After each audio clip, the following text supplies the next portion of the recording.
Не, пока нет. Пока нет. Все, нажимай старт. И все, мы уже должны быть в эфире. Сейчас через несколько секунд с небольшой задержкой все дотечет.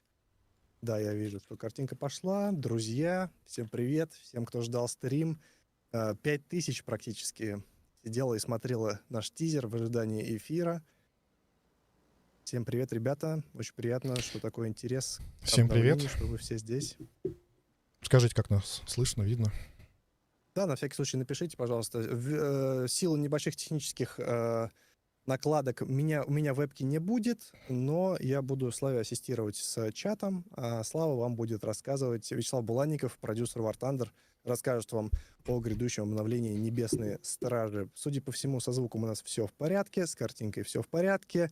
Я думаю, Слав, что можно потихоньку начинать с фич и новинок. Да, начнем потихоньку. Вообще у нас название этого обновления, оно связано с несколькими перехватчиками новыми, с несколькими зенитками новыми. Вот их от самых разных наций появилось, плюс там другие фичи, уже не относящиеся. Мы сейчас будем постепенно идти и показывать. Давайте начнем с... Сейчас, давайте с какой-нибудь наземной техники, заодно и фичу покажем. Пока это не новинка, это техника, которая уже в игру была давно добавлена, но я покажу фичу на ее примере. Сколько нам нужно, чтобы нас обстреляли. В одном из предыдущих обновлений мы добавили в игру возможность, ну, не возможность, а мы сделали более расширенный функционал у маркеров попаданий. То есть там теперь отображается тип полученных повреждений. В зависимости от него иконка рисуется при непробитии, другой вид индикатора. Вот.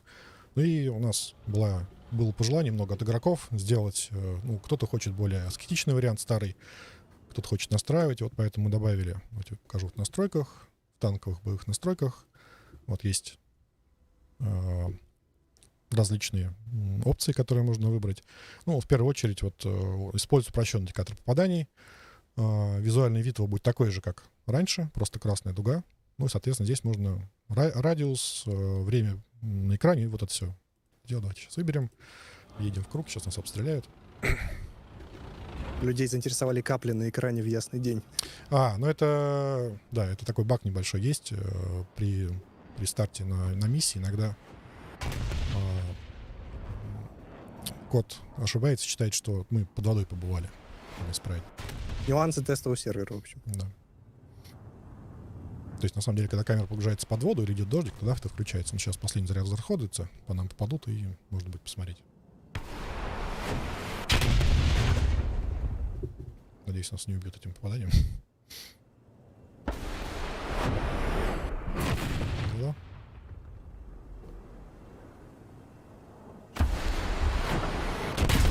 Не убило. Ну, давайте еще раз запустим. Пока.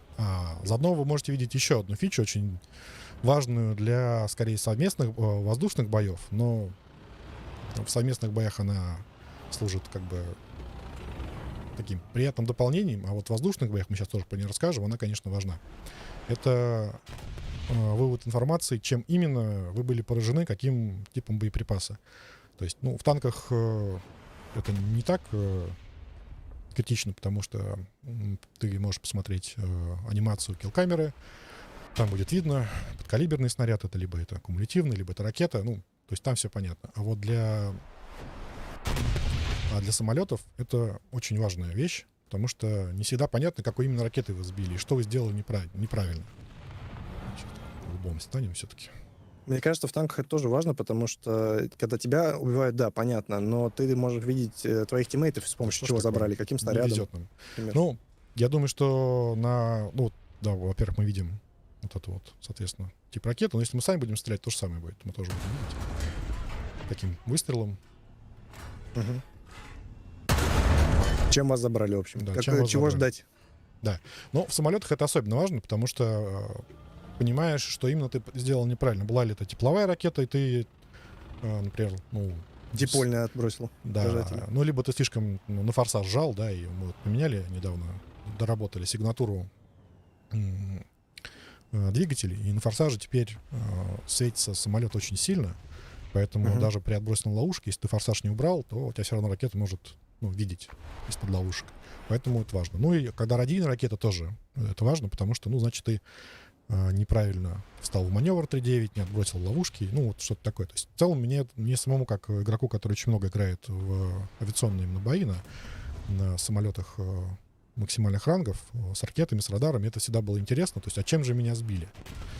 Не везет нам сегодня, ваншотит нас. Ну, давай к следующей тогда фиче перейдем. В целом по... Да, то есть можете в настройках, интерфейсу всё в понятно. настройках просто зайти, посмотреть, поставить новые или старые, размеры, время появления, прозрачность, пожалуйста. Теперь это все настраивается. Кастомизация. Да, кастомизация, все как это. Но это такая была мелкая фича, но заодно их две мы показали, да, сразу. Для разогрева, так Для сказать. разогрева, да. Давайте теперь перейдем к еще одной фиче, которую мы в тизере так намекнули так. Ну, как намекнули? Фактически... Жирно намекнули. Да, мы оставили клиффхенгер, то есть самое интересное мы не показали, да? Ну, давайте покажем. И заодно на примере нового самолета, это американский новый прем, Фантом 7 ранга, Фантом С. Чем он интересен? Ну, это фактически J-версия самолета, которая уже есть, но там с небольшими визуальными отличиями, там с минимальными. Плюс на ней также есть нашлемная система целеуказания, как и на Джейке. Вот. Вооружение давайте сразу покажем, какое доступно. М7Ф.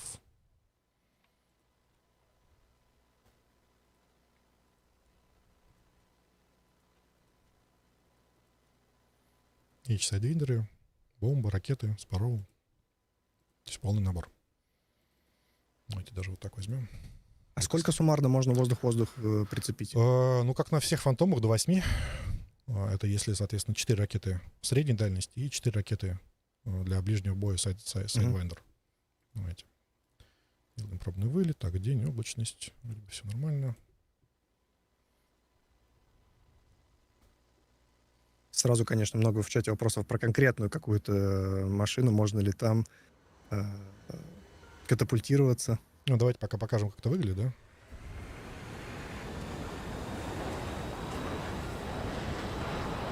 Вот, кстати, интересно, у Фантома две кабины, ну, то есть летчик-оператор летчика и оператор системы вооружения. Ну, вот они в том порядке, в котором должны быть, они покидают машину. Раз, два. Отработали, отделилось кресло, парашют. Сейчас еще на этом тестовом сервере есть небольшие недоработки. Ну, то есть то, что сейчас мы не видим парашютов, это на самом деле это просто ошибка в отображении лодов. Ну, то есть он пропадает на дистанции, но это все будет исправлено, конечно. Мы сейчас, думаю, если мы ближе подлетим, мы даже их увидим. Знаешь, мой любимый комментарий под тизером был, хотел бы... Вот они, собственно, парашюты, да. Хотел бы, чтобы Серега дожил до этого обновления. Да. Ну и, как вы видите, время реакции, да, то есть время покидания самолета, оно как бы, то есть, оно стало коротким. Фактически это то время, за которое можно пилоту быстро дотянуться до рычага. Они вот там вот. Вон видно, он полосатый. И, соответственно, дернуть его. Бам, бам, бам. Делись. Такая вот фича. То есть понятно, что это чисто визуальный вариант, но поскольку это такой, как сказали, легендарный процесс, да, который видели в разных фильмах, в новостях, ну, где угодно. Куча фотографий и покидание современного боевого истребителя. Да, кстати, на палубе, даже на палубе это можно сделать. Вот. Помогает погружению. Да, и вот это вот, то, что у нас еще не было, вот этого, собственно, анимации самого процесса, понятно, что процесс только визуальный, он не влияет ни на что, но он, да, поможет погружению и просто игру красивее делает.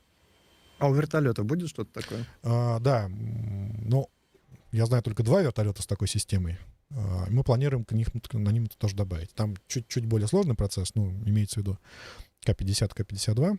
Там должны лопасти отстреливаться, потом забиваться кабина, потом, соответственно, срабатывать катапульта. Тоже все это в планах. Я не уверен, что мы в этот обновление успеем. И также, что не все самолеты, у которых есть в реальности катапульта, получат этот визуал, эту анимацию. Вот, но мы рассчитываем, что это как минимум будет минимум 8 ранг, возможно, больше самолетов в итоге. Потому что требуется небольшая работа художников, чтобы добавить необходимые фичи в ресурсах самолета, чтобы это сделать. Это не так сложно, но требует некоторого времени. Вот, поэтому сейчас мы, соответственно, распространяем это на самолеты. Ну и постепенно, я думаю, за 2-3 обновления мы добавим на всех машинах, на которых это было в реальности. Пока сейчас в игре, ну, и та версия, которую мы планируем сегодня будет на дев-сервере, она есть на 2 самолетах пока. Вот, на двухместном Фантоме премиумном и на А10. Это тоже покажем. На линейном или на премиумном? На премиумном Надеюсь? тоже. Ну, Спрашивают про физику строп парашюта и про всякие такие нюансы. Ну, это анимация, то есть мы еще и будем улучшать, скорее всего. Но это не физика, да. Это такая анимация, которая по кадрам происходит. Спускание парашюта, да. Можно на земле сделать. То есть, да, она еще есть куда улучшать, доработки еще будут. Да, запись стрима будет, ребят, можно будет потом пересмотреть. Окей, я не знаю, есть ли какие-то вопросы еще по этой системе, может быть? Про будет ли отличаться парашюты по цветам? Да, разных будут каких-то разные наций? парашюты, то есть не просто по цветам, они будут по моделям отличаться. То есть мы сделали для разных наций свои правильные модели парашютов. Будут они выглядеть по-разному. Вот, поэтому, да, будут отличаться. Вопрос из чата, главное, покажите як. Покажем, Вот такой вот расскажем. вопрос. На его примере тоже некоторые новые фичи покажем. Так, еще что хотелось показать. Давайте тоже быстренько во флот сходим. Покажем ту фичу тоже, по которой просили. Ну, которую... Тут даже тоже несколько сразу будет фич. Которые у нас не было изначально. Но вот сейчас в этом обновлении появится. Так.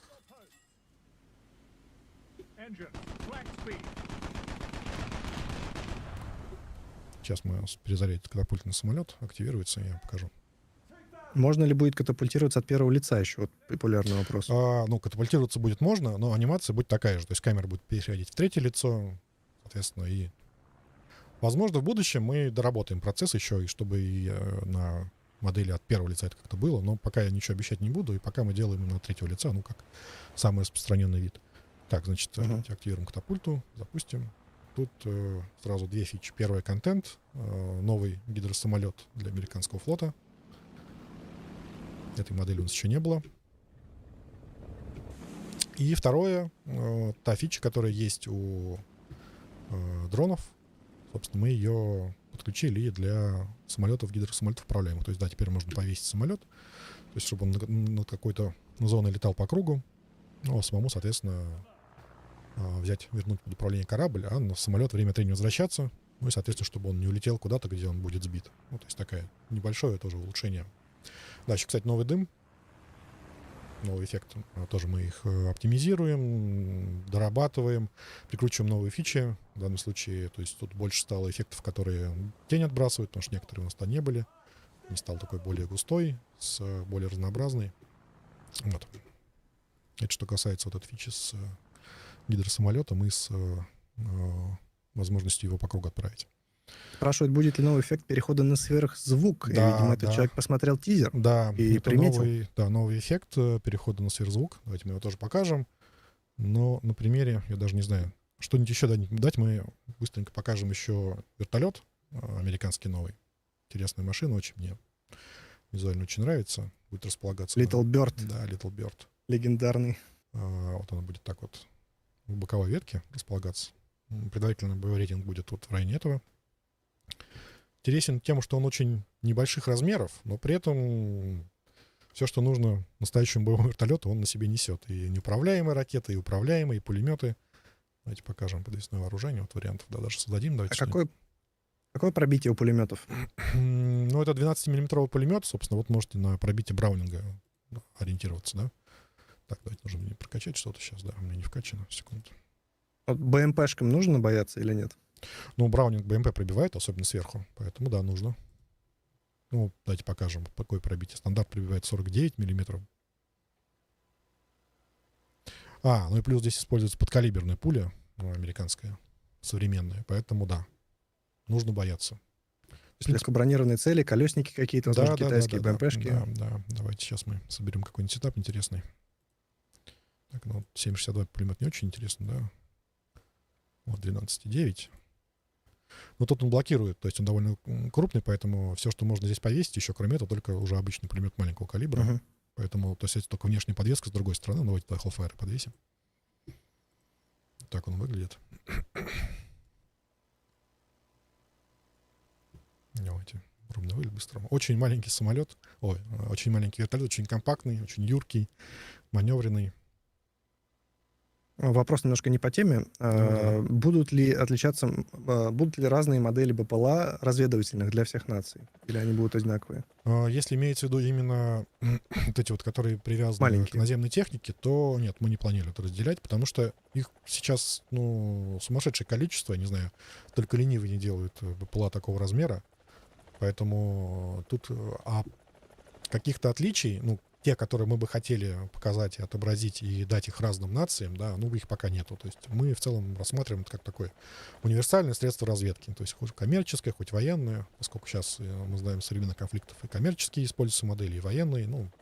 Поэтому это такой очень усредненный беспилотник. Поскольку вооружение он не несет, а нужен именно для разведки, для наблюдения. Кабина у нас есть полностью функциональная.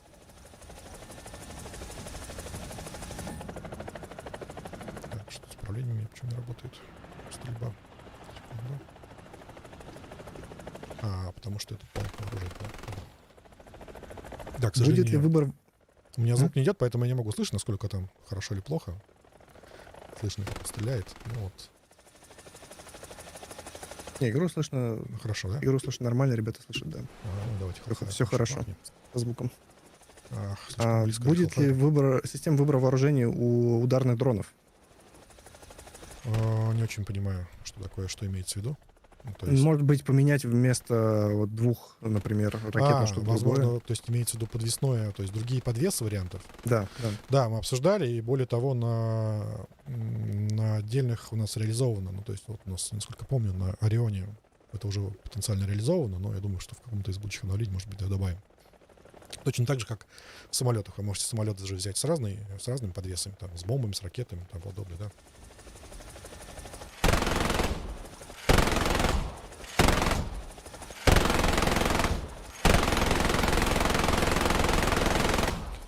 Поэтому, как добавим оружие еще, да, думаю, что появится.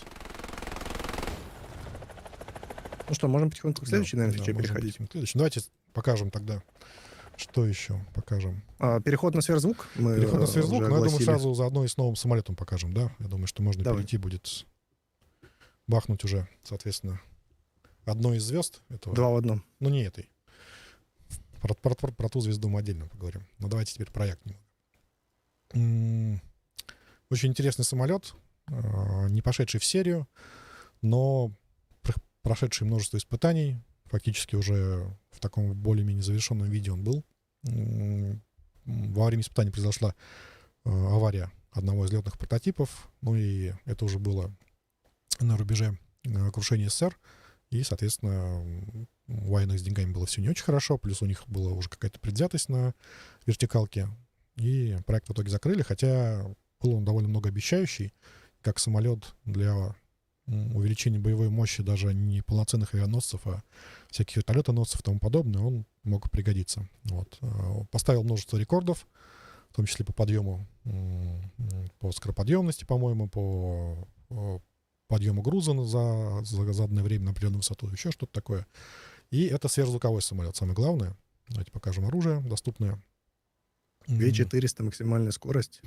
Это на высоте, на большой, понятно, на высоте около 10 километров. На уровне моря, он там на уровне земли, он порядка 1300, около этого. Все равно быстро, все равно сверхзвук. С очень высокой скороподъемностью, там за 200 метров в секунду. Давайте. И вот оружие.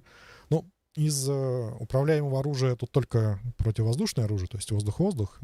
По наземным целям оружие тоже есть, но только неуправляемое. То есть в проекте планировалось противокорабельные ракеты, противорадиолокационные, но противокорабельные нам особо некуда использовать в таких боях, тем более они дальнобойные очень, противолокационные тоже пока некуда. Вот. И плюс должна была быть универсальная ракета, ну, которая в итоге сделана не была.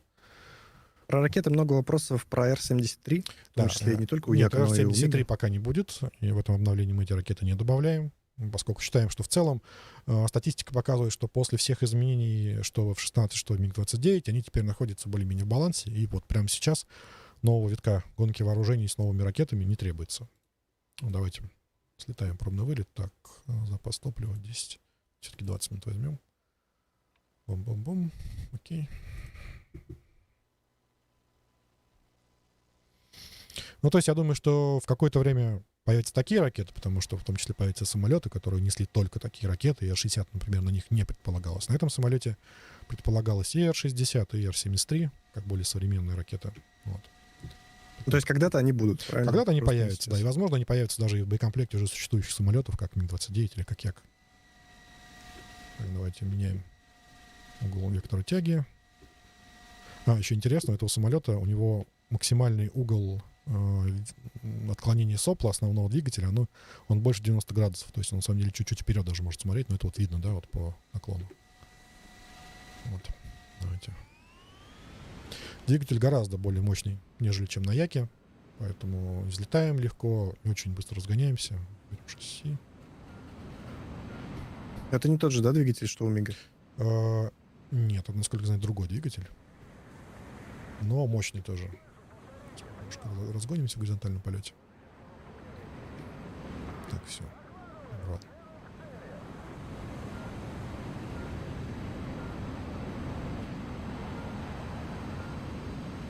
Вот 700 уже, да. 700. Ну и давайте попробуем скороподъемность посмотреть, какая.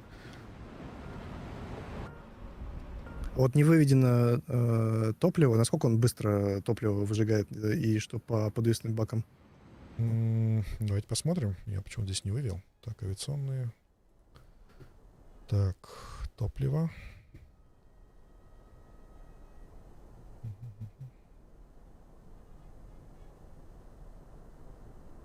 Не вижу. Может, через поиск по индикатору, по-моему, называется. Да, Индикатор. да. Индикатор топлива. Автоматически. Да, всегда давайте. Ну вот видно. Я взял 20 минут. Блин. Давайте в другом вылете сейчас посмотрим. Понял. В пробном вылете бесконечный, да. Нет, просто настройка, да, уже установлена, но мы сейчас не будем. Вот, во-первых, новый эффект перехода на сверхзвук. Ну, то есть для иллюстрации того, насколько скороподъемность. То есть мы на сверхзвуке набираем высоту. Вот. То есть вот прям Прикольный эффект, почище стал визуально. Ну, он совсем другой. Это новая технология, по-другому сделанная, на основе других принципов. Вот. Плюс еще будут некоторые улучшения визуальных эффектов, в том числе, вот, надеемся, мы сейчас мы их не сможем показать, а вот, возможно, в одном из следующих обновлений дев-сервера, ну, либо в релизе уже обновление уже будет. Продвинутый очень RLS у него, ну, то есть не хуже, чем миговская, даже лучше, она, то есть более современная. А с какой самой дальней дистанции эффективно можно ракету пустить? Ну, это примерно как на МиГ-29, то же самое. То есть определяется не энергетика РЛС, а скорее энергетика ракет. То есть она чуть дальше, по-моему, цели может сопровождать и обнаружить, и захватывать, но это все равно будет, узкое место будет ракета. Вот. То есть 30 километров, ну, это такой, можно сказать, дальняя граница для цели, которая хоть какой-то маневр может совершить. А так, конечно, можно и на 40, и на 50 закинуть, но эта цель не должна. То есть это расстояние, когда момент пуска, при том, что цель идет к вам. То есть, понятно, да, вдогон, понятно, такой дальность не достичь. А готова ли кабина у Яка? Можно ли? Да, можно посмотреть кабину. Она в процессе, то есть геометрия уже готова, текстура дорабатывается сейчас. Интересная. Кстати, вот еще один такой небольшой доработка. Это вот теперь, я не знаю, насколько это качество стрима позволяет увидеть, но вот у индикатора на лобовом стекле плюс такой небольшой ореол свечения, поскольку это рассеяние света, который на стекляшку сам попадает снизу. То есть выглядит такой немножко более тоже погружение. И еще одна фича, которую тоже у нас просили, еще когда вышел только МиГ, ну и не только когда МиГ, вообще другие современные самолеты. Сейчас тоже покажу. Это... так, переключим кабина, переключаем смену режим прицела. Так, пушка по воздушной цели, вот. Ну, как вы помните, у нас был вариант вот это вот прогноз-дорожка, да, который показывает траекторию снарядов. Но кроме этого, сейчас мы переключимся, давайте в ближний бой переключимся. На современных самолетах есть еще и 15 километров, ну давайте пока расскажем, пока летим. Далеко я улетел. Есть еще и приборное сопровождение стрельбы из пушки. То есть, если вы захватили цель, то вам компьютер может рассчитать точную точку, куда нужно нос направить, чтобы снаряды с пушки попали. Это не было у нас реализовано. У нас было реализовано это на третьем лице, в аркадных режимах какое-то время. Но сейчас этого нет. Во-первых, мы это сделаем, соответственно, в кабине тех самолетов, которые имели такую возможность. На момент записи вот этого стрима и на дев-сервере это будет доступно на МиГ-29, на Як-141, на F-16, на Миражах. Но мы добавляем, и как только у нас информации будет больше, мы, соответственно, на все самолеты распространим, где в Илсе такая возможность есть. Так, ну, вот наземное сопровождение. Сейчас мы подлетим немного, чтобы... Действие это начинает показывать упреждение с той дальности, на которой могут пушечные снаряды долететь. Ну, для советской 30-мм пушки это порядка 3 километров. То есть в целом можно вести прицельную стрельбу на 3 километра, если цель, конечно, особо не меняет там курс, траекторию, не уклоняется. Вот. Покажу, как это выглядит. Вот пока крестик, который мы видим, вот кружок с крестиком, он не... Вот сейчас вот он включился уже, то есть вот он пропал. Ну, понятно, он где-то снизу, там, в нижнем правом углу находится. Сейчас мы ближе подлетим. Вот оно упреждение, да. Вот нам нужно наложить его на цель. Не знаю, сколько я меткий буду. Не очень меткий, но вот сбил. Вот так примерно работает. И Много вопросов про... Ага, да. И на это вот эта вот дуга, которая на окружности, которая вокруг крестика, она показывает дальность до цели. То есть она уменьшается по мере приближения. Да? Что, какие вопросы? Про дев-сервер спрашивают. Всем интересно, всем хочется попробовать. Да, мы планируем сегодня открывать, если никаких технических еще проблем не будет найдено. То есть у нас есть версия, ее тестировали несколько дней. Еще сегодня тоже наши тестеры еще будут проверять. И в целом мы сегодня будем готовы после стрима вечером открыться. Должно несколько дней, как это обычно бывает. Ну, не знаю, стоит попробовать сесть. Я как бы тренировался довольно много. Может, получится.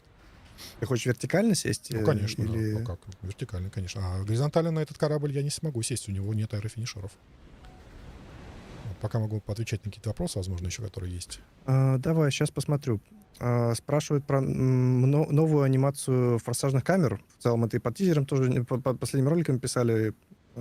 Не знаю, откуда такой вал вопросов именно про это, но вот многие люди спрашивают. Я пока не очень понимаю, о чем идет речь. Вот если речь о самом факеле, который он пока еще не переделан, он старый, но у нас есть в планах его переделка, улучшение, потому что да, он выглядит... Нас не устраивает, как он выглядит. Вот. Но пока нет, пока он старый. Как попасть на DevStream, ребята, есть... Ой, DevStream. На DevServer достаточно много инструкций на YouTube есть. Да, у нас на форуме. Сейчас не будем на это время тратить. Поищите на YouTube, либо многие блогеры рассказывали, либо у нас на форуме есть инструкции. Да, фактически нужно просто поменять в одном файле строчку, которая обозначает контур. И, соответственно, у вас обновится ваш клиент до версии, которая на DevServer находится. Что с оптимизацией игры? Над ней непрерывно работают? Да, кстати, и вот в этом обновлении тоже. То есть у нас было... Ой, не успею. Не упаду. Так. И в этом тоже было много оптимизаций, поэтому тоже очень интересно ваше мнение, особенно для консольных версий. А вот ты говорил, что Як при испытаниях потерпел крушение, да, один из Яков? Да, один из Яков было 2 При лета. посадке вот так же, как сейчас ты садишься? Да, или примерно другой вот так. Причем, насколько помню, там была ошибка летчика. Вот.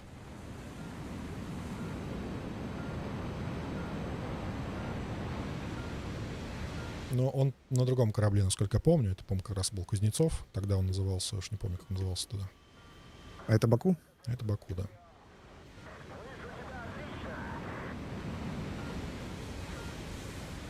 Вот сложность, конечно, заключается в том, что самолет... Все, сели. грубовато немного, но сели, окей. Еще из особенностей самолета то, что это, наверное, это первый самолет в игре для ветки СССР, у которого больше 2 ракет среднего радиуса действия. Ну, правда, ракеты всего 4. Вот. Ну, позволяет какой-то более расширенный вариант перехватчика быть. Все ребята молодцы, все в чате, кто знают пословицу про як об палубу, все красавцы. Да, все знают, да. А, Так. Идем дальше? Да, идем дальше. Давайте, что еще из интересного можем показать. Ну, пока мы здесь в советской ветке, давайте еще покажем еще несколько вариантов наземной техники. Собственно, первый. То, почему я, кстати, сказал, что это Стражи Неба. Небесные стражи. Несколько зениток. Первое интересное — это чехословацкая машина М53-59, называют там ее разные названия. Кто-то ее знает там под названием Прага, кто-то Естерка, это ящерица чехословацкий, насколько помню. У нас был довольно большой пробел вот в зенитках, особенно он довольно долго существовал, между ЗСУ-37 и более мощной там ЗСУ-57-2 и тому подобное. И вот мы постепенно его заполняем, и, соответственно, появляется машина, которую можно брать в популярные сетапы. Что интересного, значит, у нас здесь есть 2 30-мм пушки. Ну и давайте заодно покажем еще одну фичу этого обновления. Теперь X-Ray, модули в X-Ray только в ангаре. В бою по-прежнему они будут старого такого нейтрального серо-белого цвета. Но в ангаре мы их подсвечиваем теперь разными цветами, чтобы более наглядно и проще отличать был один тип модуля от другого. Вот. Соответственно, оружие отмечено ярко-красным, розовым, боекомплект красным, ну и так далее. Модули, которые с движением делают зеленым, баки оранжевым, наведение синим, радары, там сенсор тоже голубым, таким, ну вот, соответственно, можно посмотреть. Так, А что за сфера такая у пассажира? Это, насколько я знаю, это наблюдательное окно для командира. То есть здесь сидит командир.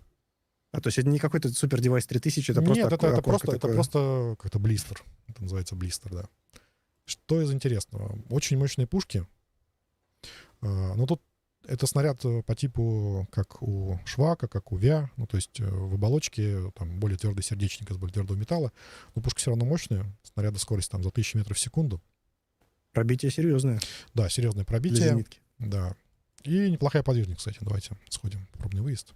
Я уже вижу, если честно, мне кажется, вот этого пробития будет достаточно, чтобы брать на топ-тир всяких пум, там, знаешь, расстреливать. Ну, в целом, да, 100 миллиметров хватает для пробития БМПшек всяких. Ну и БМП, и любого ОБТ в борт. Бам.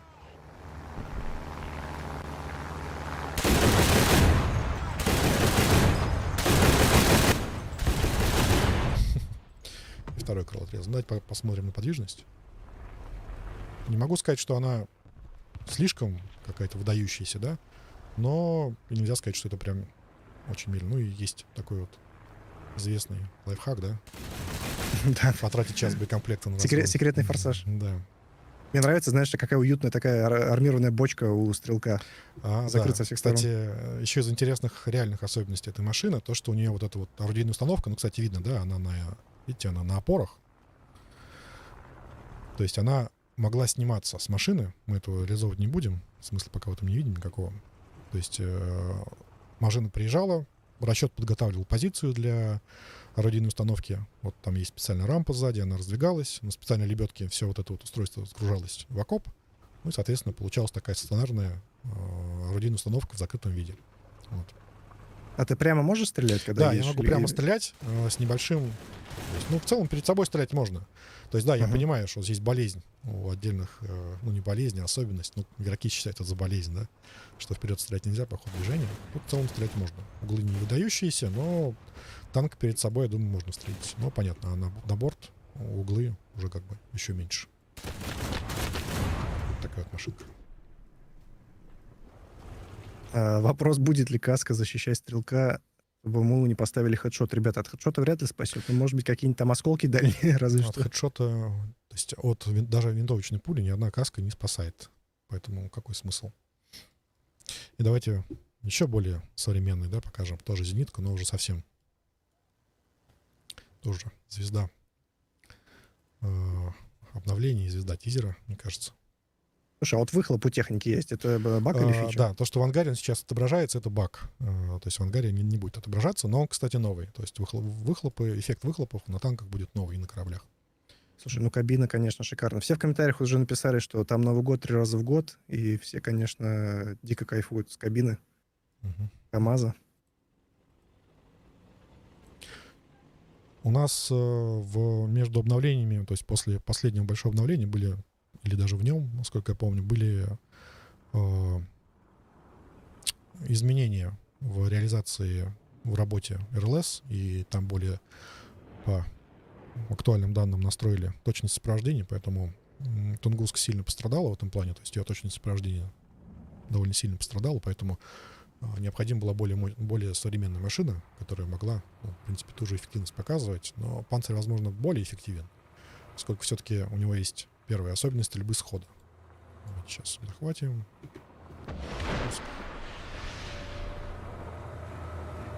Бах. Это первое. Второе, ракеты более дальнобойные. То есть они быстрые, более дальнобойные. То есть наведение у них до 20 километров сохраняется.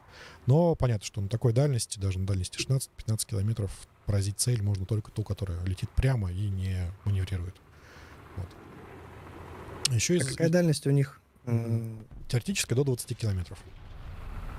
И ты можешь захватить и пустить действительно Да. на 20 Да, километров цель. можешь. Если цель не будет маневрировать, ну и идет на не слишком большой высоте, то она будет перехвачена. Ну, в 20 километрах обычно вертолеты какие-нибудь зависают, мне кажется. Ну, Поэтому попасть можно. если он, конечно, не будет зависать.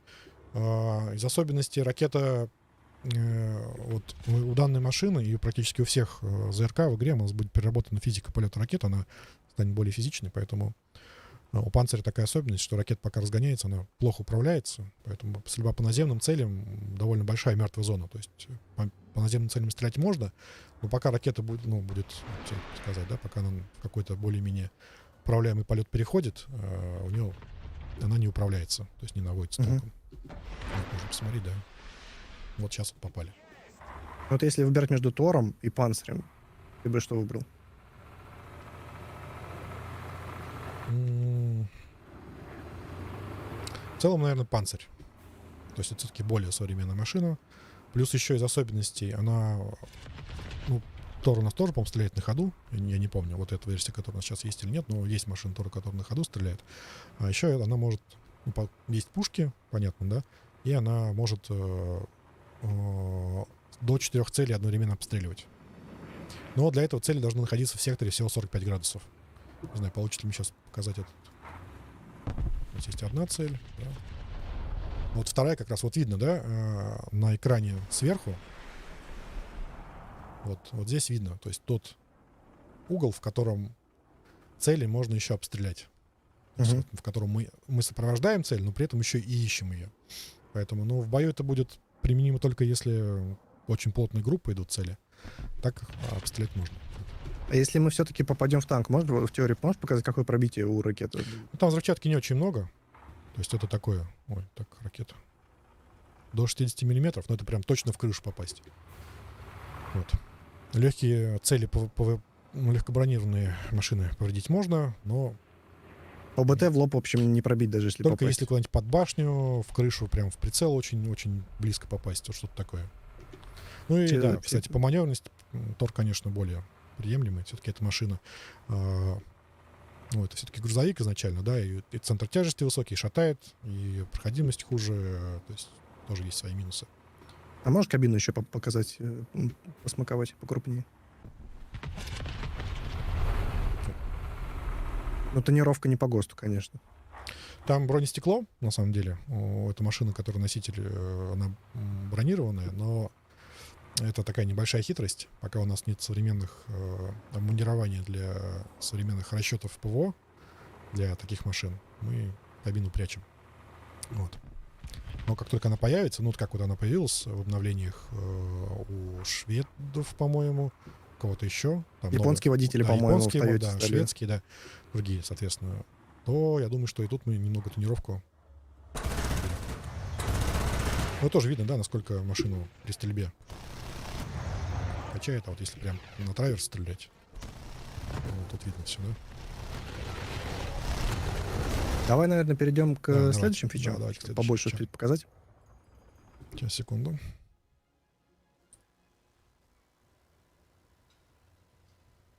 А вот то, что у нас шпаргалки после катапульт, мы это можем показать? Сейчас, секунду. Шпаргалку. Катапульты. Сложно довольно показать, но давайте попробуем. Тут нам, опять же, панцирь понадобится, потому что у него очень большое увеличение оптическое.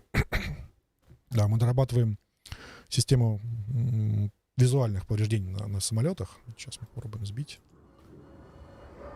Я думаю, что вас могут увидеть. Не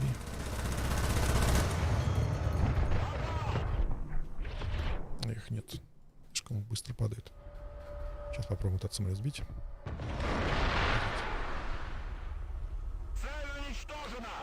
Сейчас в теории, возможно, даже будет видно. Ну вот видно, да?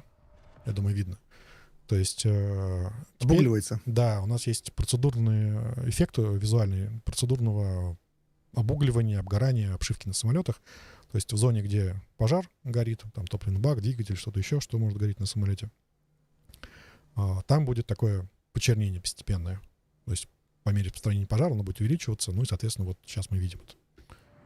Сейчас он на крыле, но если в центре, например, фюзеляжа будет пожар, то Да, будет да, да. и весь фюзеляж будет чернеть Да, и да, выглядеть да. довольно Да. атмосферно.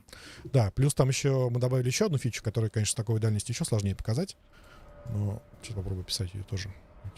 Немножко ракурс поменяет, но собьем его. Ну вот тоже, кстати, да, мертвая зона все-таки у зенитки есть, и она такая заметная.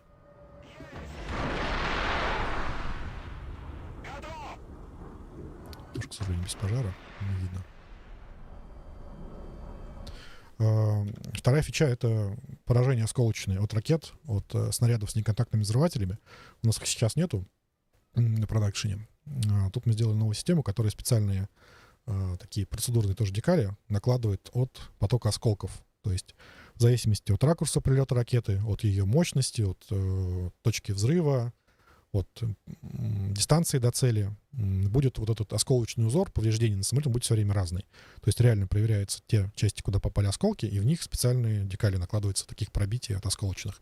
Потому что сейчас вот в топовых боях тоже самолетных, твой самолет, когда он поражен из пушки, ты видишь новые декали повреждений, да, а вот когда тебя ракеты поразили, у нее обычно неконтактный взрыватель, то там не видишь. Ну, кстати, давайте еще перейдем еще к одной зенитке интересной тоже в этом обновлении, которое появилось. Это, ну, как вы видите, да, Чифтен Марксман. не Чифтен, Леопард. Леопард Марксман. Леопард Марксман, да. Да, это боевой модуль такой же аналогичный, как на Марксмане, с 35-мм пушками.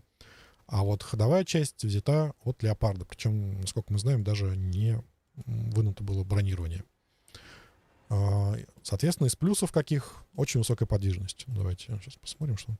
Давайте прокачаем. Как интересно, слушай, то есть, получается, взяли английскую, башню, Да. корпус немецкий, они встали под ключ? Ну, какие-то переделки наверняка были, но вообще это там по-другому. У финнов были машины с этим боевым модулем на базе Т-54 или Т-55. Она тоже, не помню, есть она в игре сейчас или нет. Надо посмотреть. Вот. И это вот, этот проект, это проектный тоже вариант, он там, по-моему, единственный был в экземпляре, это то, чем планировалось заменить. Ну, поскольку ходовая советский танк уже, ресурс уже выработала, а леопарды у финнов были, которые еще более-менее живые. Вот, поэтому они вот решили вот и подвижность увеличить заодно, ну и ресурс особо сохранить.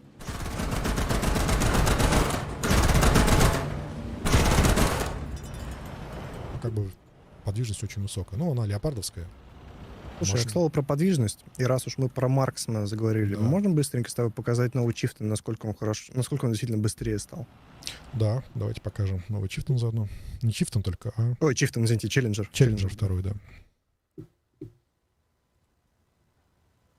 Я просто большой фанат и Чифтенов, как раз Челленджера, но у них вот их слабая сторона, это, конечно же, подвижность у всех. Да.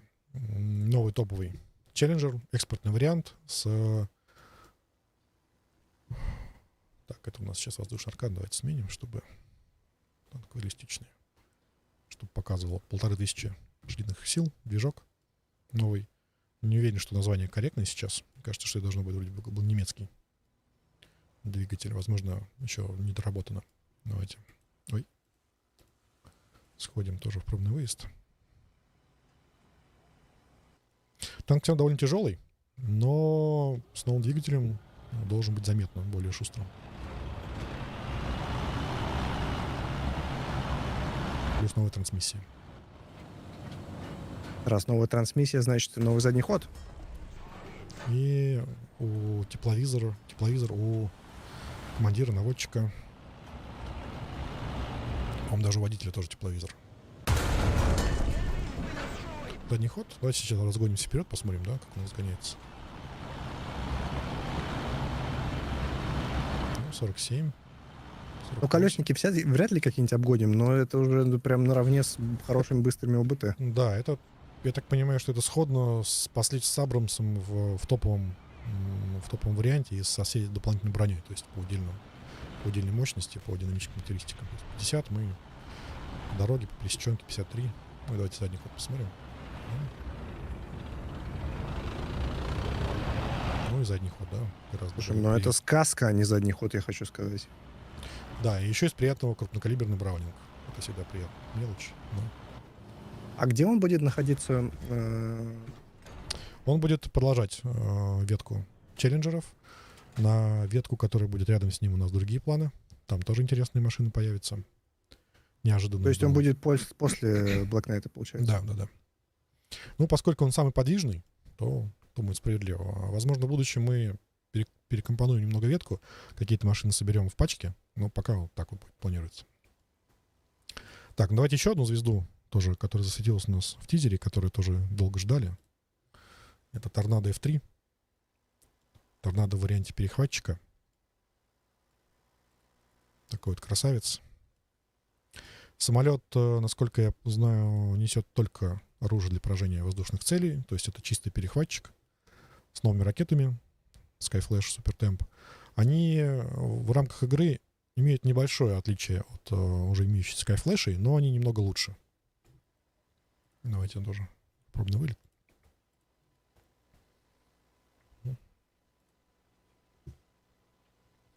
На всякий случай, ребята, еще напомню, что после этого стрима будет Да, стрим я вот наших уже вижу, что мы зарубежных не коллег. успеваем показать все, что можем показать. Поэтому у ребят будет эксклюзив, совершенно точно. Да, на нашем официальном английском канале можете перейти в информацию о канале русском на YouTube. Там будет наш англоязычный канал. Неплохая РЛС.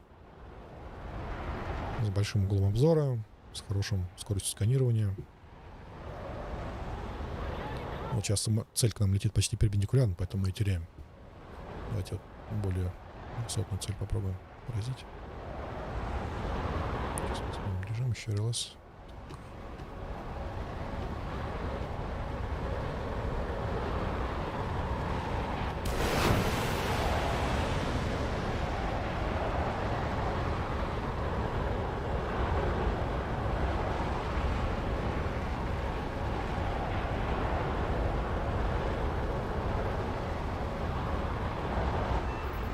Поразили.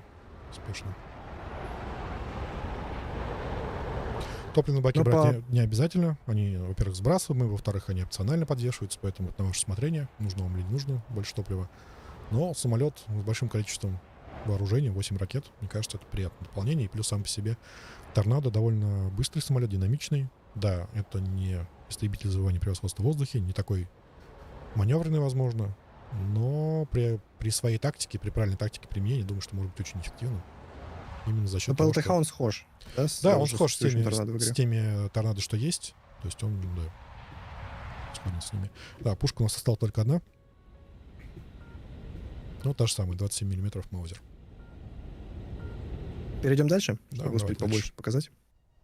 Давайте еще один самолет покажем, про который мне бы хотелось бы поговорить чуть больше, чем... Я не знаю, вышел ли по нему уже девблог сегодня. Если нет, то будет эксклюзив. Да, то будет эксклюзив. Сейчас я посмотрю. Сегодня еще до блогов не выходило. Не выходило. Ну, давайте тогда мы расскажем немного. В деблоге тоже будет про это объяснение. Это F-16J AJ. Такого самолета на вооружении японских ВВС принято не было, но это самолет, который предлагал Boeing в тот момент, когда он делал коммерческое предложение и, соответственно, пытался продвигать этот самолет на внешних рынках, то есть не только в США, но и там, в Европе, и в Азии, много где. То есть этот самолет был специально для японцев, было свое предложение. Там было немного перекомпонована кабина, кресло немного по-другому установлено, чтобы под антропометрические данные японских пилотов подходило. Но в целом это был вариант, ну, во всем аналогичный тому, что было, тому, что пошло в Америку, в Европу. То есть в целом это F-16A ранних блоков, там блок 10, блок 15. Причина такая, добавление, то есть да, самолет на вооружение принят не был, но, то есть если бы японские ВСУ приняли, он, скорее всего, был вот в таком виде. И вы можете посмотреть историю этого самолета. То есть были испытания, его предлагали, но потом японцы решили, что будут на базе аэродинамики этого самолета делать свой собственный, который потом вырос в F2. Вот. Нас много просило, было много просьб, и сообщество нас просило добавить именно F2. Этот самолет довольно продвинутый. То есть он, скорее всего, в игре появится, но не скорее всего, а просто мне сложно говорить о том, когда это будет. Но когда уровень топовых самолетов в нашей игре дойдет вот до такого продвинутого 4-го поколения, тогда он и появится тоже, конечно. Но а так, поскольку вариантов у Японии не очень много, фактически там 2-3 самолета осталось, чтобы не ждать вот это все время, пока мы не сможем дать какой-то другой, мы решили, что вот этот вариант, он очень неплох, тем более, что игроки его тоже предлагали, у нас было много предложений на форумах и на других площадках. Поэтому вот, встречайте F-16AJ. Про Францию, может, поговорим? Да, сейчас я быстренько про вооружение скажу, что по вооружению, по сенсору это смесь американского блока 15 и блока 10. То есть у него есть и оружие по воздушным целям, и оружие для поражения наземных целей. То есть такой универсальный самолет. То есть можно применять и в совместных боях, и в реалистичных авиационных. Давайте, да. Летать не будем. В целом, на F-16, я думаю, что много тоже полетал. Про Францию, да, у нас здесь тоже несколько интересных есть образцов. Первое — это очень интересный танк, который уже в другой версии, он в своей игре уже появился, в варианте с гаубицей крупнокалиберной. А этот вариант с 75-мм пушкой, это линейный уже танк будет, то есть он будет в ветке. Довольно мощная 75-мм пушка. А рентген можно на него показать? Вот новый как раз. Да. Вот здесь вот хорошо. Можно Хорошо разглядеть. видно, да, что довольно многочисленный экипаж этого машины. Причем еще из интересного, насколько помню, да, у этих машин была электротрансмиссия, то есть двигатели вырабатывали ток для генераторов, крутили колеса. Вот такой многочисленный экипаж. Еще из интересного хотел показать, вот этот вот самолет у нас появился тоже несколько обновлений назад, и без своего кокпита, но вот наши художники доделали ему свой кокпит, давайте тоже быстренько его покажем. Слава все вокруг да около ходит. Показал танк, который, по сути, как наземный корабль. Показывает сейчас Самолет, гидроплан. гидроплан. И сейчас Но все никак не доходит до главной темы. Вот красивая кабина.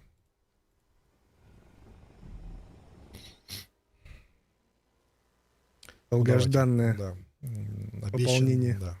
Это первый французский корабль боевой, который будет в этом обновлении. Он будет не единственный, будет еще один прем. То есть это эсминец, плюс будет еще крейсер. Как обычно, мы вводим новые нации вот в таком порядке. Сначала появляется несколько премиумных кораблей. У них будет увеличенное количество рождений до 3. Про него уже был девблог.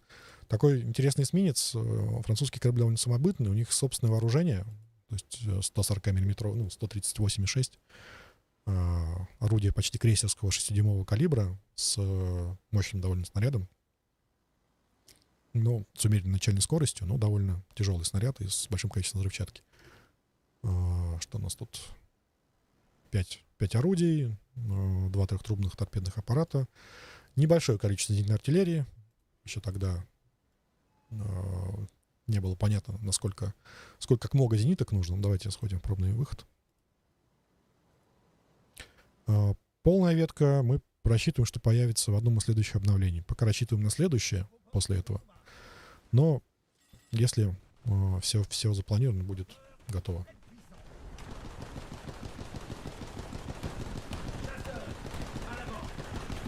Такое название у него авиационный «Орел».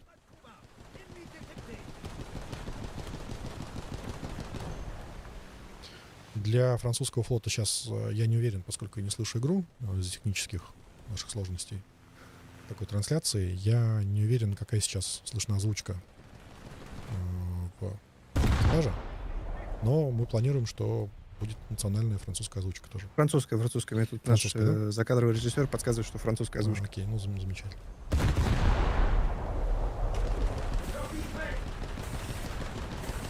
Торпеды можем показать тоже, да? 30-километровые торпеды. Полубронебойные снаряды, фугасные. Под Марсельезу пишут, можно будет поплавать. Можно будет под Эдит Пиаф поплавать. Да, Под ну. все, что вам захочется. Милен Фармер. Да, второго корабля в текущем Open Dev не будет. Возможно, он появится в процессе обновления Open Dev чуть позднее. Это будет крейсер. Пока не буду говорить, какой. Так, ну, давайте еще А свечей. что-нибудь если еще у посмотрим. нас остается время? Ну, у нас тут 3 минуты где-то, да? Я думаю, что у ребят начинается А стрим. что-то одно. Что-то одно. Давайте мы посмотрим, что еще можно показать. Да, давайте быстренько покажем новые, обновленные модели. Модельки? Да, авиации. Во-первых, обновили ветку, линейку бафайтеров. Такие красавцы теперь у нас стали. Модель была довольно старая. Вот. Все обновили.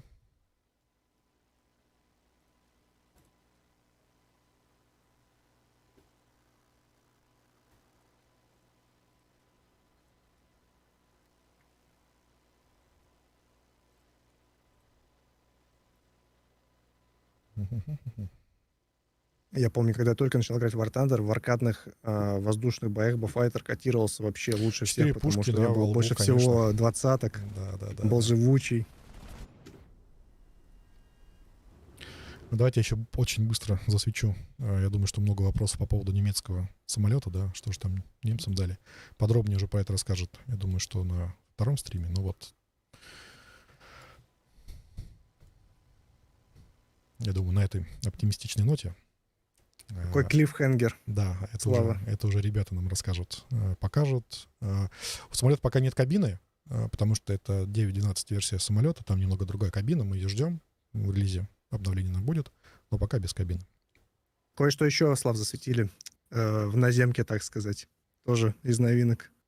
Ты имеешь в виду По неволе. в германской ветке или что? Да. Ну, да, про это. То есть я про Германию практически ничего не успел рассказать, а так можно еще и Китай показать, и Италию, там тоже интересная новинка.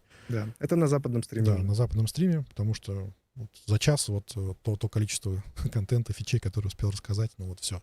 Можем ответить на какие-то, может быть, пару там распространенных вопросов и передать эстафету ребятам. Я думаю, вопросы супер разношерстные, какого-то единения в целом нет. Всем интересно все, Мгм. поэтому я думаю, что лучше мы ребят отпустим на западный стрим уже, посмотреть на другие новинки. А мы с вами будем прощаться. Слава, большое спасибо, что пришел, все показал. Всем спасибо.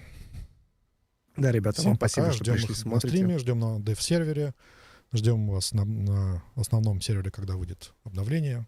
Всем счастливо. Всем пока, ребята.